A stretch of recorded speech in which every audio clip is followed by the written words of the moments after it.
Sir ಅವಾಗ ಬಡವರ ಪರವಾಗಿದ್ದರು, ಆಮೇಲೆ ಹಿಂದುಳಿದ ವರ್ಗಕ್ಕೆ ಟಿಕೆಟ್ ಕೊಟ್ಟರು, ಅನೇಕ ಭೂ ಸುಧಾರಣಾ ಕಾಯ್ದೆಗಳನ್ನು ಅದು ಭಾಳ ಅರಸು ಮಾಡಿದ್ದು, ಮುಖ್ಯವಾಗಿ ಮಾಡಿದ್ದು ಭೂ ಸುಧಾರಣೆ ಕಾನೂನು.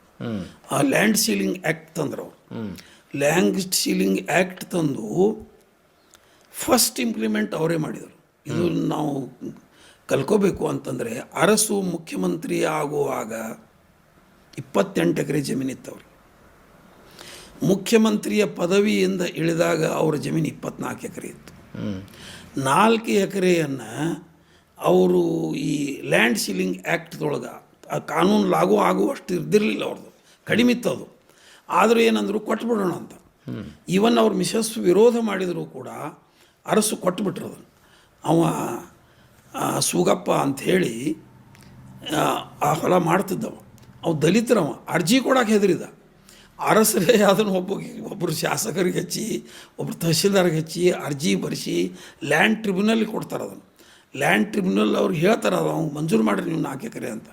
ಮಂಜೂರು ಮಾಡಿ 4 ಎಕರೆ ತೆಂಗಿನ ತೋಟವನ್ನು ಅರಸು ಬಿಟ್ಟು ಕೊಡ್ತಾರೆ ಅವಾಗ. ಆವಾಗ ನಮ್ಮ ಇವರು ಎಡಹಳ್ಳಿ ದೇಸಾಯರು ಅಂತ ಹೇಳಿದ್ದೀನಲ್ಲ, ಆ ದೇಸಾಯರಿಗೆ 5,000 ಎಕರೆ ಜಮೀನಿತ್ತು.